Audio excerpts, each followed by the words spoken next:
Good afternoon students. इस video के माध्यम से हम लोग व्यंजन वर्ण का उच्चारण क्या होता है, कैसे करते हैं, उसके नियम के विषय में जानकारी प्राप्त करें।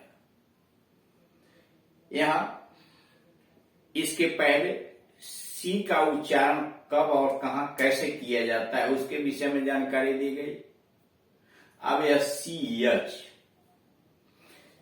यानी वर्ड में सी एच आया हो तो उसका उच्चारण च होता है, क होता है, या कहीं कहीं श होता है, यानी बड़ा वाला स होता है। यानी सी एच का उच्चारण च, क या श होता है। जैसे रूल नंबर 1, जब किसी वर्ड में शुरू में सी एच हो, कर कोई ऐसा वर्ड है, कोई ऐसा शब्द है जिसके शुरू में सी एच हो और उसके बाद कोई स्वर हो,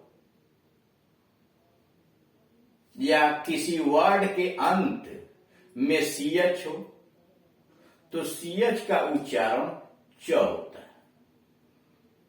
करा जब किसी वर्ड के शुरू में यानी शुरुआत में ही सी एच हो और उसके बाद कोई स्वर हो, यानी ए ई आई ओ यू में, या किसी वर्ड के अंत में सी एच हो तो सी एच का उच्चारण च होता है। जैसे chaplet, C H A P L E T, chaplet यानी फूलों का हार। C H E A P E N, cheapen, यहां च उच्चारण हुआ इसलिए सी एच के बाद ई आया हुआ, यहां भी सी एच के बाद ए आया हुआ, चीपन, सस्ता होना। C H I R D, child, यहां भी सी एच के बाद आई आया हुआ इसलिए इसको चाइल्ड पढ़ेंगे। मतलब यह हुआ कि अगर किसी शब्द के शुरुआत में सी एच आया है, उसके बाद कोई स्वर आया है ए ई आई ओ यू में से, तो उसका उच्चारण च होगा।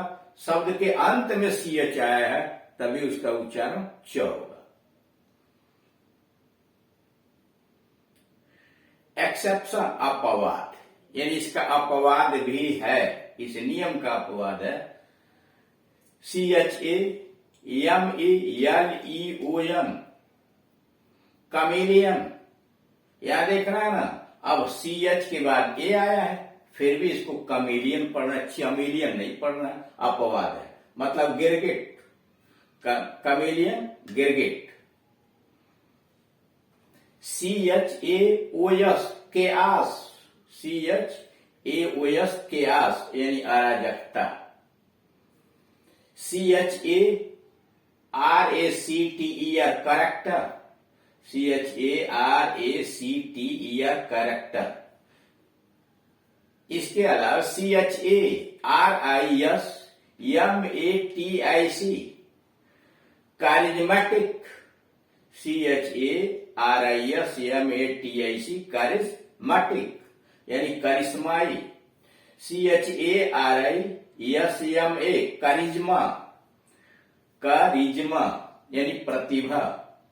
सी H E M I S T, chemist आदि। यानी देख रहे हैं कि नियम तो यह है कि उस शब्द के शुरू में सी एच आए, उसके बाद कोई स्वर आए तो उसका उच्चारण च होता है। लेकिन ये अपवाद हो गए, कमेलियन हुआ, के आस हुआ, कैरेक्टर हुआ, कारिज्मेटिक हुआ और करिश्मा हुआ, केमिस्ट हुआ, ये सब उसके अपवाद हैं। रूल नंबर 3, जब किसी वर्ड के शुरू में यानी जब किसी वर्ड के शुरू में ही सी एच हो और उसके बाद व्यंजन हो, यानी स्वर नहीं व्यंजन हो, बी सी डी इत्यादि, या फिर किसी वर्ड के बीच में सी एच हो, तो सी एच का उच्चारण क होता है। करा अगर किसी शब्द के प्रारंभ में वर्ड के शुरू में सी एच हो और उसके बाद व्यंजन हो, या फिर किसी वर्ड के बीच में CH हो तो CH का उच्चारण क होता है। जैसे क्रिज्म CHRISM क्रिज्म, ACHE एक, देख रहे हैं ना, AC के बाद H आया हुआ, यह व्यंजन है इसलिए इसको पढ़ेंगे एक। अथवा टेक्निक TECH इसमें बीच में आया है तो क हो गया टेक्निकल।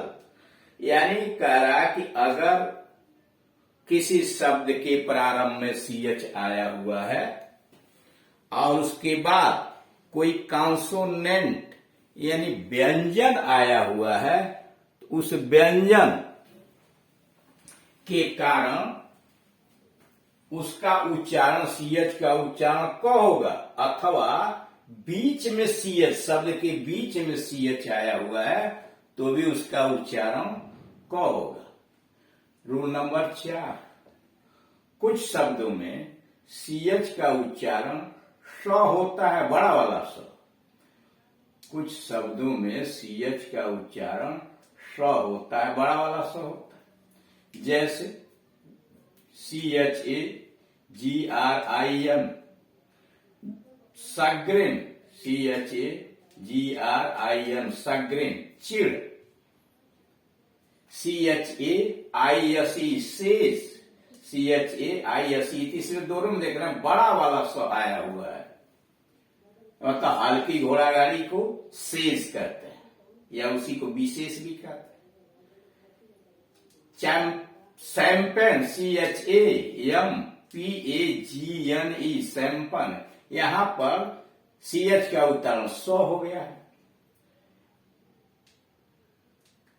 CACHE काश, यहां CH का उच्चारण काश हो गया है। मतलब रूल नंबर 4 में कुछ शब्दों में CH का उच्चारण स होता है।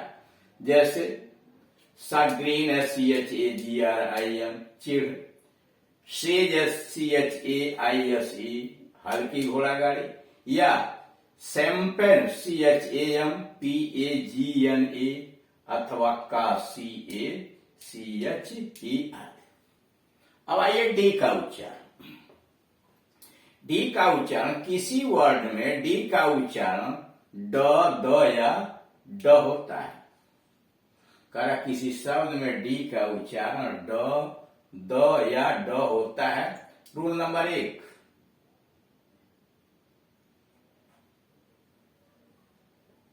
जब किसी वर्ड में डी के पहले एक से अधिक लेटर्स हो।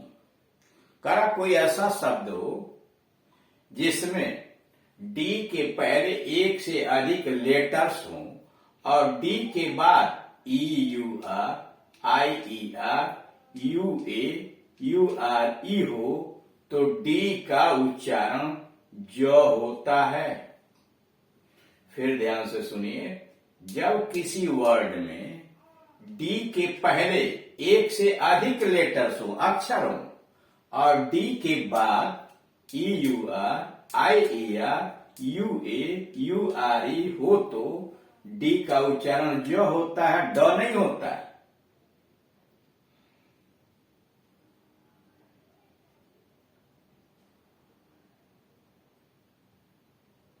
जैसे